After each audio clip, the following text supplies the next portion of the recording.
Bismillahirrahmanirrahim. Assalamualaikum warahmatullahi wabarakatuh. Alhamdulillah, alhamdulillahirabbil alamin. Wassalatu wassalamu ala asyrofil anbiya'i wal mursalin wa ala alihi washabihi ajmain. Amma ba'd. Rabbi shrah li sadri wa yassir li amri wahlul 'uqdatam min lisani yafqahu qawli. Segala puji bagi Allah yang telah memberikan kepada kita semua berbagai kenikmatan, nikmat iman, nikmat Islam, dan juga nikmat sehat dan kesempatan yang alhamdulillah pada hari ini karena nikmat-nikmat tersebut kita bisa melaksanakan sholat subuh berjamaah dan juga bisa mengikuti taklim pada pagi hari ini. Karena tanpa nikmat tersebut kita tidak akan diberikan namanya hidayah, taufik, serta inayah. Sebab bangun subuh ini adalah perkara yang itu murni hidayah dan taufik Allah. Tidak semuanya orang yang bisa bangun subuh bisa tepat waktu. Syukur-syukur bangunnya sebelum subuh. Kalau kita bisa bangun sebelum subuh, toh paling lambat kita mendengar azan bangun, itu berarti kita ini masih diberikan nikmat yang berupa hidayah dan taufik, seperti keterangan Ustaz Fikri pada minggu-minggu sebelumnya. Salawat dan salam marilah kita aturkan kepada junjungan kita Nabi Muhammad SAW, kepada keluarga, sahabat hingga pengikutnya sampai akhir zaman.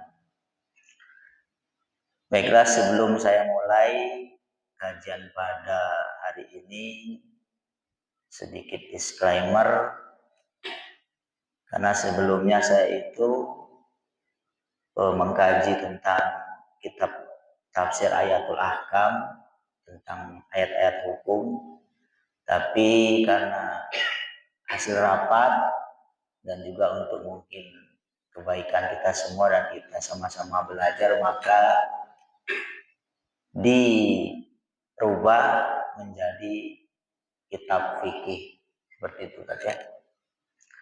Tapi semoga tidak mengurangi semangat bapak-bapak sekalian untuk taklim pada habis subuh ini. Mohon maaf, ini Cak Mur, kitab saya yang asli ini sudah saya wariskan di pondok. Iya, kata Ustaz Fikri, kitab fikih yang agak ringan-ringan dulu, gitu. Maka saya ambil inisiatif membahas kitab Safinatun Najah. Maka kitabnya sementara ini ada di PDF. Insya Allah nanti pada pertemuan selanjutnya sudah ada kitab aslinya. Karena kitab yang lama sudah saya wariskan ketika di pondok pesantren.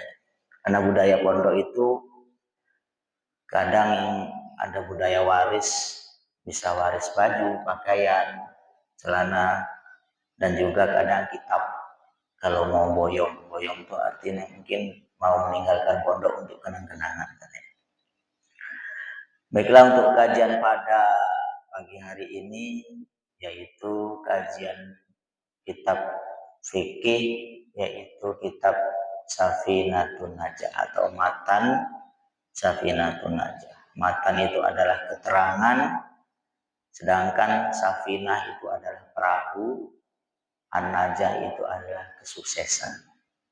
Jadi kalau ingin sukses, khususnya kita sukses di dunia dan akhirat, ya langkah lebih baiknya kita mempelajari kitab Safinatun Najah ini, terutama dalam hal fikih.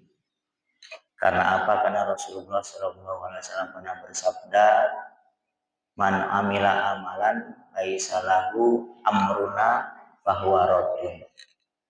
Barang siapa beramal tidak sesuai dengan amalan yang kami perintahkan, kata Rasul, bahwa radun maka tertolak. Hadis ini mengandung khobar atau mengandung ilmu untuk kita, yaitu ketika kita ibadah tanpa disertai dengan ilmu, maka ibadah itu akan tertolak. Apa ilmu tentang ibadah itu? Yaitu ilmu fikih. Kata Rasul juga, mayuridillahu bihi khairan yufaqihu fiddin. Mayuridillahu, Allah menghendaki kebaikan. Mayuridillahu, Allah menghendaki bihi kepada manusia khairan kebaikan, yufaqihu fiddin. Ketika Allah menghendaki kebaikan pada seseorang, maka seseorang itu hendaknya mempelajari ilmu fikih atau memahami tentang urusan agama-agamanya. Karena fikih itu lughatan al-fahmu, yaitu pemahaman atau paham. Paham terhadap apa? Paham terhadap urusan agama. Itulah pentingnya ilmu fikih. Ada juga ilmu tasawuf dan juga ilmu-ilmu lain. Tapi kalau kita mau selamat ibadah kita, maka hendaknya kita belajar ilmu fikih dengan dua hadis Rasul tadi sebagai tuntunannya. Bismillahirrahmanirrahim. Qala al-musannif rahimahullah.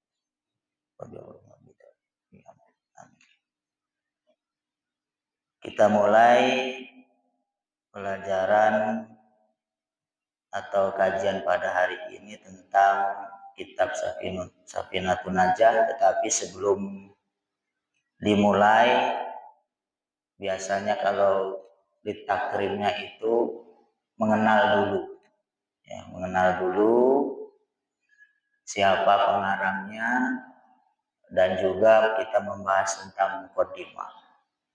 Jadi siapa pengarang kitab Safinatun Najah ini? Yaitu Syekh Salim bin Abdullah Al-Hadrami Asy-Syafi'i.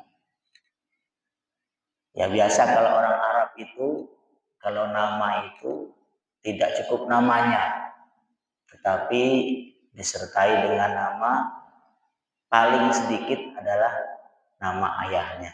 Jadi sudah biasa kalau orang Arab itu. Yang lebih lengkap lagi biasanya disertai dengan nama kakeknya. Jadi kalau di Arab itu, kalau orang manggil Ahmad, Muhammad, Ahmad, bukan 3 namanya, tetapi itu dia namanya juga disertai dengan nama orang tua, ayahnya dan kakeknya. Jadi sebenarnya namanya adalah Ahmad. Ahmad putranya Muhammad, cucunya Ahmad, seperti itu. Karena apa? Karena di Arab juga itu sebagai identitas juga supaya tidak tertukar. Karena di Arab itu namanya banyak Ahmad, banyak Muhammad. Ahmad yang mana? Ahmad anaknya ini, cucunya ini. Oh, baru paham. Kemudian Al-Hadrami, beliau dilahirkan di Hadraul Maut di negara Yaman. Seperti kita ketahui, selain Mesir juga, Yaman juga sebagai negara peradaban ilmu, khususnya ilmu agama. Jadi ulama-ulama yang banyak di dunia ini juga diantaranya berasal dari Hadraul Maut atau di negara Yaman. Asy-Syafi'i, nah ini identitas. Syafi'i ini berarti pengikut mazhab Syafi'i.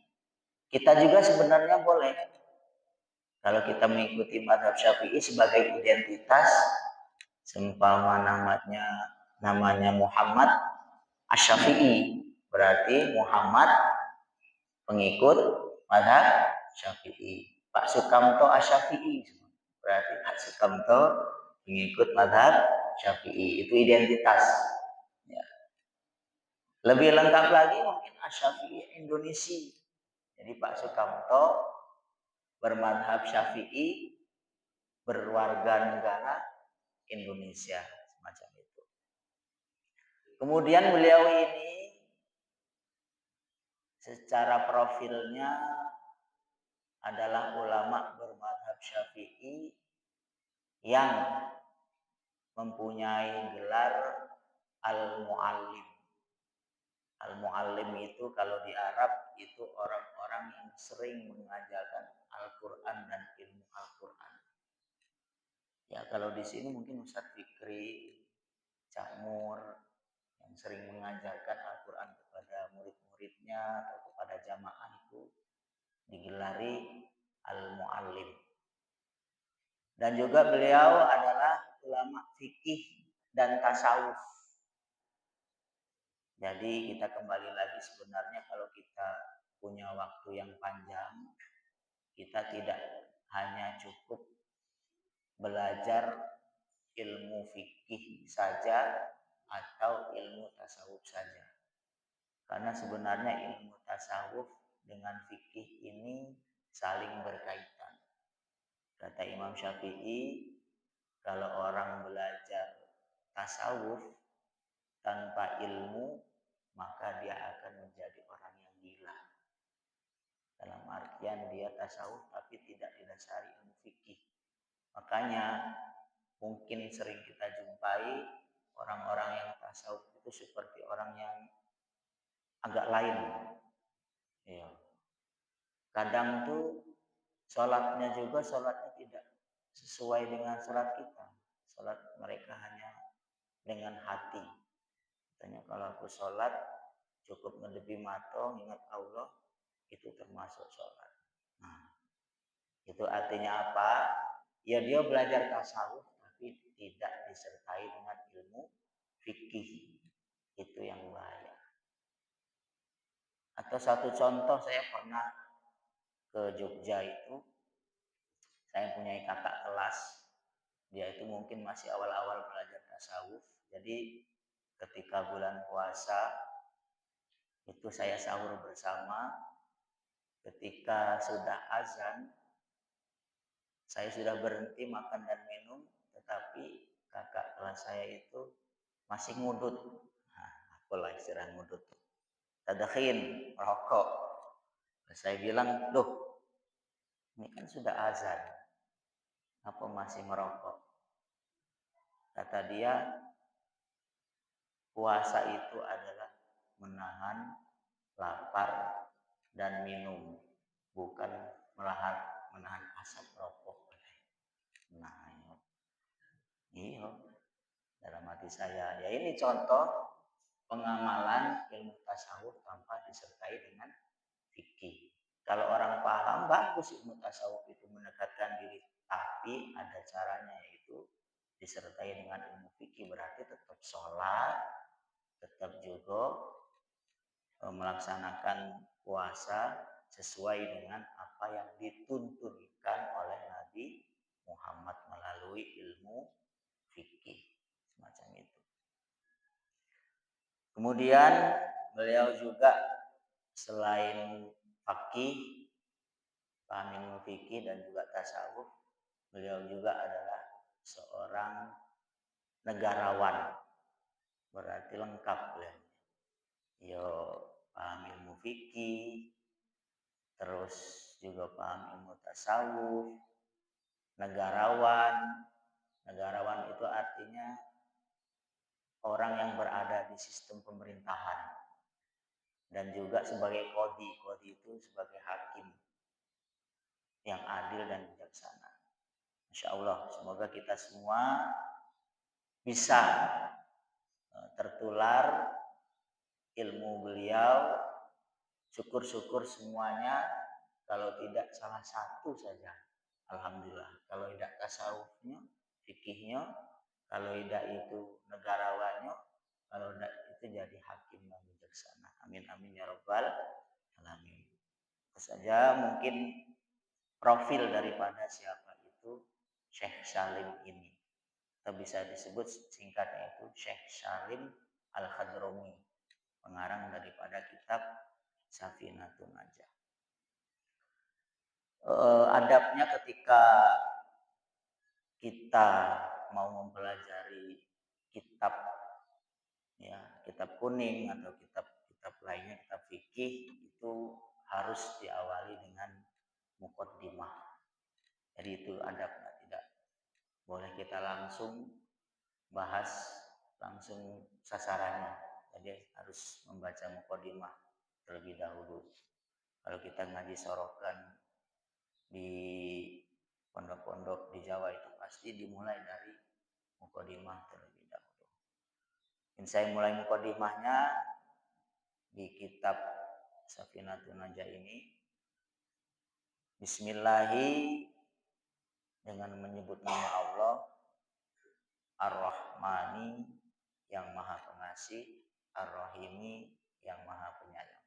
Izin Camur, kalau saya mungkin agak ke modern, panjenengan mungkin langsung Betawi iku. Ya. Saya sebenarnya dulu pakai seperti itu, cuma karena agak kesini ini, ya. Jadi yang mudah dipahami saja. Jadi secara sekilas Ar-Rahman Ar-Rahim ini sama. Ar-Rahman yang Maha Pengasih, Ar-Rahim yang Maha Penyayang. Ya, kalau pengasih itu ya penyayang, kalau penyayang itu juga pengasih. Tetapi itu secara harfiah, tetapi kalau secara maknawi berbeda. Kalau Ar-Rahmani ini itu fid dunya wal akhirah. Jadi kasih sayang Allah meliputi yang di dunia dan akhirat. Dalam artian masih umum.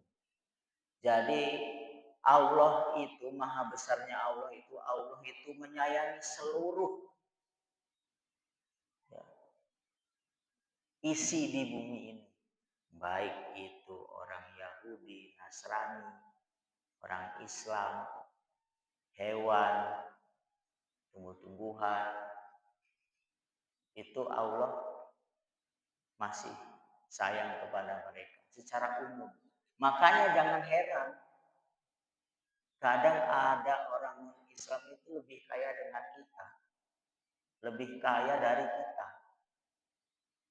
Makanya jangan heran Bapak Ibu sekalian, kadang kalau kita lihat, misalnya, ya mohon maaf, jarang sholat, jarang ikut pengajian, jarang baca Quran, ya sholatnya jarang-jarang, tapi lebih kaya dari kita. Nah, kita kadang yang sholat terus, ya baca Quran terus, ya cicilan masih ada. Ya. Artinya apa? Inilah Ar-Rahman. Allah itu udah milah-milah. Kalau Ar-Rahman ini seluruhnya dikasih oleh Allah. Itulah maha besar Allah. Dikasih seluruhnya. Kasih harta, kasih kedudukan, kasih jabatan, kasih anak. Bagi siapapun. Ya. Baik itu orang Islam, Nasrani, Yahudi, dan sebagainya. Tetapi Ar-Rahim, ini bedanya. Kalau Ar-Rahim itu di akhirat, kasih sayang Allah di akhirat, dan dikhususkan orang-orang muslim dan mukmin. Nah, ini bedanya. Kalau Ar-Rahman itu umum, seluruhnya dikasih oleh Allah, tapi Ar-Rahim ini khusus orang-orang Islam dan orang-orang yang beriman. Semoga kita semua diberikan Ar-Rahman dan Ar-Rahimnya Allah nanti ketika di akhirat. Amin amin ya rabbal alamin. Jangan sampai kita dinjo Ar-Rahman tapi Ar-Rahimnya tidak kurang, karena kali kita bakal menghadapi namanya urusan akhirat. Alhamdulillahi, segala puji bagi Allah, itu artinya pujian itu mutlak hanya bagi Allah. kalau pujian manusia itu masih tidak mutlak atau masih banyak kurangnya. Tapi kalau kita memuji Allah mutlak, lengkap seluruh nikmat-nikmatnya. Contohnya, kalau kita muji wong itu, seumpama ada yang nganjuk kita duit. Terima kasih nih Pak, lah dibantu duit sekitar 500.000. Tapi itu tidak mutlak. Sebagian saja dia memberi. Nah, semestinya kalau mutlak ya jangan 500.000, seluruhnya diunjuk Pak. Contohnya satu. Itulah namanya ya pujian. Bedanya pujian kita sama Allah untuk Allah dan pujian kita untuk manusia. Kalau pujian untuk Allah itu mutlak, tidak ada suatu kekurangan apapun. Kalau kita masih dinjo Allah cak ini nilai ekonomi, Allah memberikan yang lain nikmat ibadah. Belum tentu wong kaya banyak duit itu ibadahnya nikmat, belum tentu. Karena mungkin waktu dia sholat mikir cicilannya pajero belum dibayar, rumahnya masih nunggak bayaran, terus ada tanggungan lainnya. Jadi sholatnya tuh kadang-kadang mikir utang. Allah, pajero aku belum disicil. Yang biasa-biasa baik, baca ini saya nilai bebas utang, nikmat ya sholat. Allah Akbar, kaki lagi yang dipikirkan. Nah, itu namanya nikmat yang mutlak. Ya, nikmat bisa jalan sore. Iya.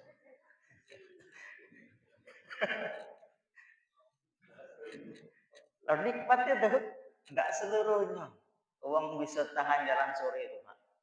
Saya saja, meskipun hobi bola itu, kalau muter di tos 2 kali telah mes. Ya, tos 2 kali baik muter. Nah ini saya lihat itu 7 kilo. Wah. Nikmat ini. Alhamdulillah. Nikmat yang mutlak. Jadi kita tuh tidak bisa nilai separuh-separuh. Dia kayu berarti dia tidak. Seluruhnya itu adalah pemberian Allah yang mutlak. Rabbil alamin, Tuhan semesta alam, wabihi nasta'inu ala umuri dunia waddin. Nah ini yang penting. Jadi pengarang kitab pun itu dia masih meminta pertolongan. Padahal beliau Syekh Salim ini kurang apa? Ia ahli tasawuf, ia juga ahli fikih, negarawan. Tapi beliau masih menuliskan di kitab di mukadimahnya ini wabihi nasta'inu ala umuri dunia waddin. Apa maksudnya? Wabihi nasta'inu, kita tetap meminta pertolongan Allah. Fi ala umuri dunia, atas perkara-perkara di dunia. Kita nak sukses ujian, mintanya ke Allah. Dulu kita Pak Bu, kalau kita masih muda, kita pengen ya istri yang cantik, yang soleha, sekarang enggak lagi kan? Enggak lagi ya? Enggak pengen minta lagi.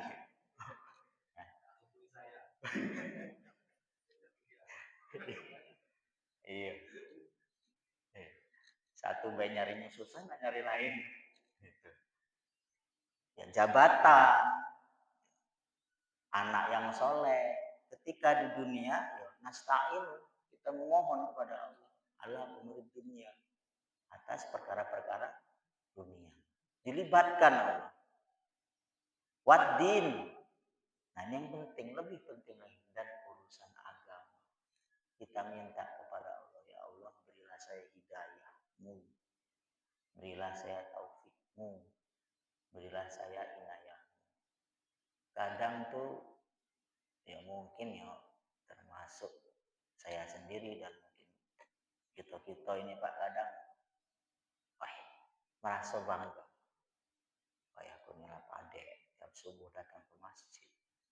adeknya acak ngimang, adeknya kadang ada mungkin di antara kita tuh yang seperti itu.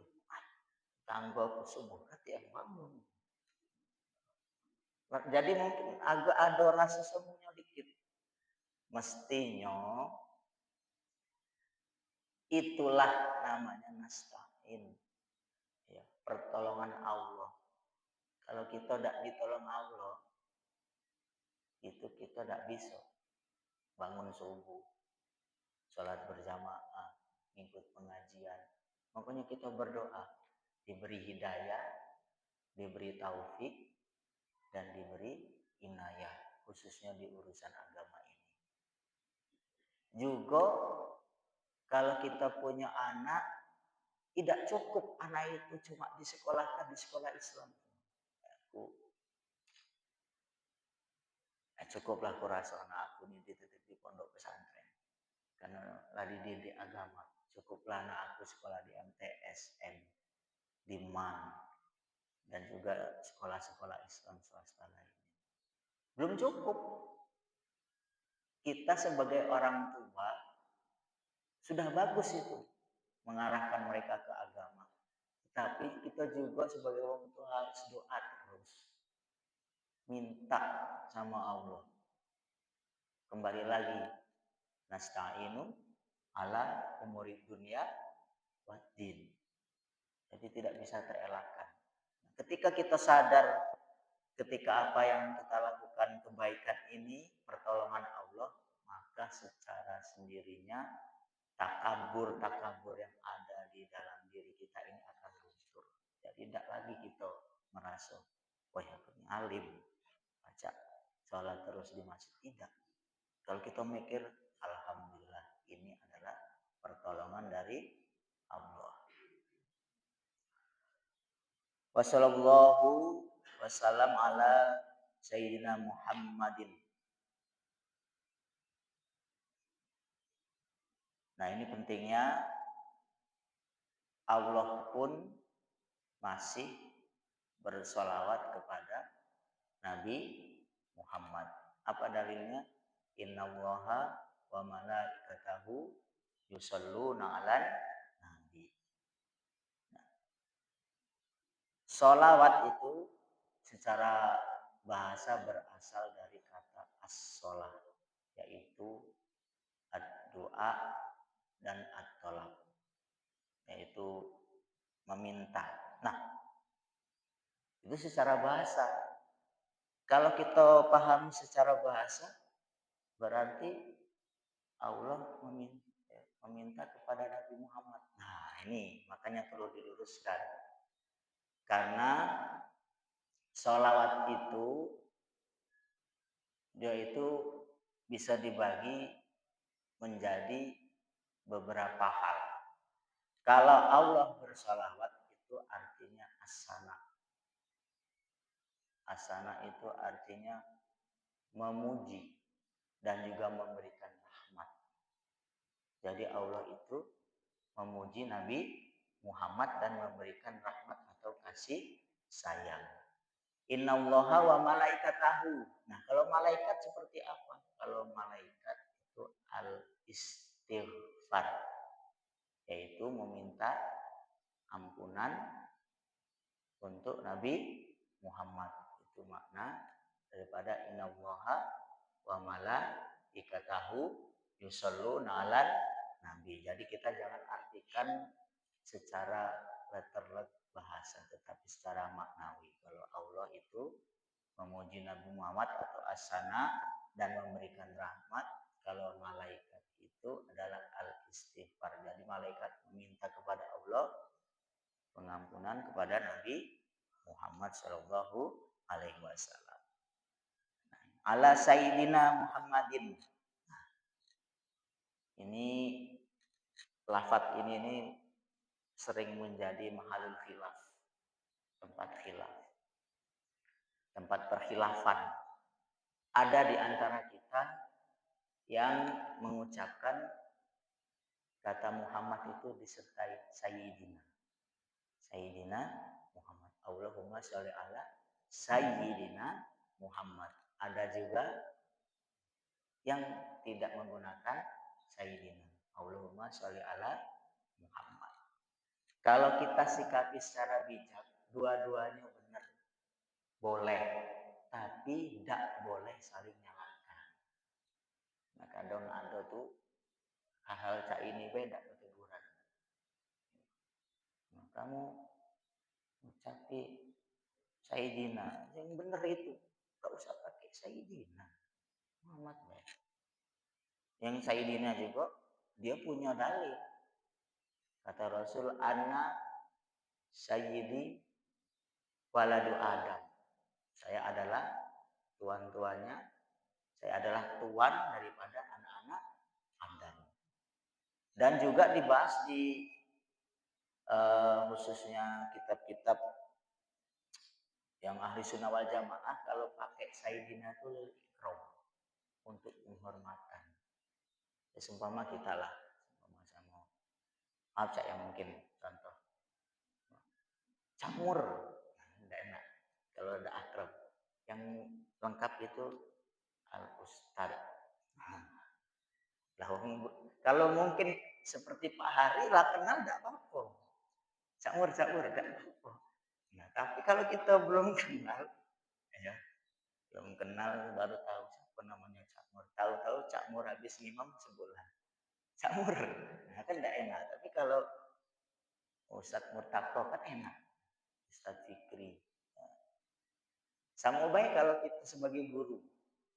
Ya, nama kita seumpama saya Nopi. Ada murid kita manggil. Pi, Nopi. Enak gak kira-kira? Nah, tapi kalau Bapak, Pak Guru, nah inilah. Ya. Kalau pakai Sayyidina berarti lil ikram. Kalau tidak pakai Sayyidina juga tidak apa-apa. Yang tidak boleh itu jangan saling menyalahkan dan saling membenci. Karena mempunyai dalil masing-masing. Kalau pakai Sayyidina berarti untuk penghormatan. Kalau tidak juga dia mempunyai dalil tersendiri. Yang penting kita tetap bersalawat kepada Nabi Muhammad. Khatamin Nabiyyin, yaitu penutup daripada para nabi. Jadi tidak katik lagi sesudah Nabi Muhammad itu. Nabi penutup, beliau itu pemungkas daripada nabi. Nah, kalau ada ya, nabi-nabi yang ngaku setelah Nabi Muhammad, ya, jangan diikuti. Ya, berartilah sesat karena penutupnya adalah Nabi Muhammad. Wa alihi dan keluarga Nabi Muhammad. Tapi ada juga yang mengartikan wa alihi. Wa alihi ini adalah seluruh pengikut Nabi Muhammad. Tapi kalau Imam Syafi'i mengartikan wa alihi ini adalah Bani Muthalib dan Bani Hashim, yang dia tidak berhak menerima zakat. Ya, kurang lebih seperti itu. Tapi kalau ada juga yang mengartikan seluruh pengikut Nabi Muhammad termasuk wa alihi, wa sahbihi dan sahabat-sahabat Nabi Muhammad. Nah, untuk menjadi sahabat ini ada 3 syarat bisa dicap sebagai sahabat Nabi. Yang pertama itu man laqiya Rasulullah Shallallahu Alaihi Wasallam, seseorang yang bertemu langsung dengan Nabi Muhammad Shallallahu Alaihi Wasallam. Fahuwa Muslim. Nah, syarat yang kedua adalah Muslim. Jadi meskipun ada yang bertemu Nabi Muhammad, dia tidak Muslim atau tidak mengikrarkan keislamannya, berarti belum disebut sahabat Nabi. Ya banyaklah Abu Jahal dan abu-abu lainnya. Dan ini syarat yang ketiga, wa mata alal Islam, dan mati dalam keadaan Islam. Jadi kalau yang disebut sahabat Nabi itu yang pertama ialah dia yang berjumpa Nabi. Yang kedua adalah dia yang berjumpa Nabi juga beragama Islam. Yang terakhir adalah yang berjumpa Nabi beragama Islam dan mati dalam Islam. Karena juga ada yang matinya juga dalam keadaan tidak Islam, malah menjadi musuh Nabi Muhammad. Berarti itu bukan disebut sahabat meskipun pernah berjumpa dengan Nabi Muhammad Shallallahu Alaihi Wasallam. Wasahbihi ajmain wala haula wala quwata illa billahil alil azim. Ini kalimat terakhir yang dituliskan di kitab Safinatun Najah oleh Syekh Salim. Jadi ini yang penting, wala haula wala quwata illa billahil alil azim. Ini perlu sama-sama kita murajaah, sama-sama kita pelajari. Wala haula itu tidak ada daya. Artinya apa kalau wala haula? Ini tidak ada daya daf'u syarri, untuk menghilangkan kejelekan. Jadi kita untuk menghilangkan kejelekan berupa maksiat dan kejelekan-kejelekan lainnya itu kita sebenarnya tidak ada daya. Kekuatan Allah lah yang memberikan itu. Kita mampu tahu kalau itu tempat maksiat, kita belok. Nah, wala haula ini maksudnya Allah lah yang memberi kekuatan. Kalau kita dewek, ya banyak terjerumus. Tapi kalau wala haula, kita minta kepada Allah, wala haula, tidak ada kekuatan daya ya untuk daf'u syari, untuk menghindari kejelekan dan keburukan. Itu kita minta kepada Allah. Makanya kita bersyukurlah kita bisa daf'u syari. Mungkin di antara kita ini bisa daf'u syari, itu menghilangkan kejelekan. Makanya kita ini sering-sering bacalah kalimat ini. Bagus. Wala haula, tidak ada daya, ala daf'i syari, untuk menghilangkan kejelekan. Maknanya seperti itu. Tidak ada daya untuk saya, ya Allah, untuk menghilangkan kejelekan ini. Tidak ada daya. Wala quwata, tidak ada kekuatan. Artinya di sini adalah tahsilul khair, yaitu menghasilkan sebuah kebaikan. Kebaikan-kebaikan, seluruh kebaikan kita ini, kita tidak ada kekuatan sebenarnya untuk memberikan kebaikan. Kebaikan kita ini itu murni dari Allah Subhanahu wa Ta'ala seluruhnya. Meskipun hanya sebatas senyum, itu kan termasuk sedekah, Ustaz ya.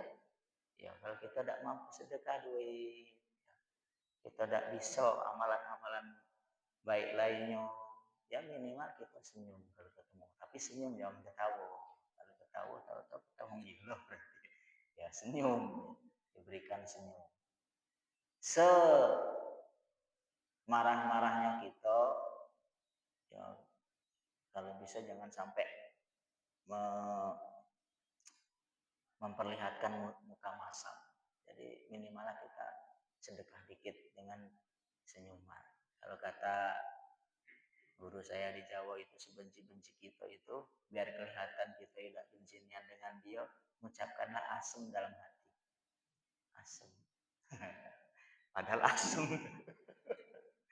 Ya tapi orang yang melihat itu, wah tidak marah lagi. Padahal dalam hatinya asem. Ya asem itu tadi, kalau dijawabkan asem itu ya asem. Tapi masih kelihatan senyum. Lah kita lah dongkolnya, wong ini lah asem, tapi wih baik dia senyum, semacam itu. Wala haula wala quwata illa billahil aliyil azim. Tidak ada kekuatan untuk menolak kejelekan, tidak ada daya untuk menolak kejelekan, tidak ada kekuatan untuk tahsilul khair, memperoleh kebaikan, illa billahil aliyil azim, kecuali itu dari Allah Subhanahu wa Ta'ala. Jadi perlu ini malah di doa kita itu diselipkan wala haula wala quwata illa billahil aliyil azim. Saya yakin kalau yang ikut zikir ngucap terus ya. Karena imam ini selalu gitu. Wala haula wala quwata illa billahil aliyil azim. Nah yang tidak ikut zikir ini zikirlah dewek maksudnya. Kalau yang ikut zikir sampai dia salaman, insya Allah tiap hari dia sholat dia mengucap wala haula wala quwata illa billahil alil azim. Faslun fi arkanil Islam khamsatun wallahu a'lam bishawab. Kita lanjutkan ya pasal-pasal selanjutnya di pertemuan yang akan datang. Jadi itu trik Pak Hari. Yo. Kalau saya di pondok itu kalaulah ustadz kami, guru-guru kami lah mengucapkan faslun fi arkanin islami khamsatun di akhir berarti nak bubar. Sudah berarti nak nutup. Nutup kita siap-siap itu. Jadi istilahnya pengajiannya tak bakal nutup hari ini lah. Masih dilanjutkan di pertemuan yang akan datang meskipun cuma dibaca judulnya. Jadi mungkin untuk hari ini ya itu trik gitu. Jadi untuk hari ini mungkin cukup sekian kajian yang berupa muqaddimah karena adabnya ketika kita akan membahas suatu kitab kita harus mulai dulu mengenal siapa pengarang kitab dan juga kita harus membaca muqaddimah daripada kitab tersebut. Wallahu a'lam bishawab. Langsung apa? Ada pertanyaan? Iya. Iya. Kalau Pak Febri saya lah nggak sabar lagi dan nunggu malam kakek. Ya mungkin tidak ada karena sifatannya muqaddimah. Insya Allah kita lanjutkan minggu depan untuk langsung bahas tentang bab-bab yang ada di kitab Safinatun Najah ini. Kami akhiri wabillahi taufiq wal hidayah. Assalamualaikum warahmatullahi wabarakatuh.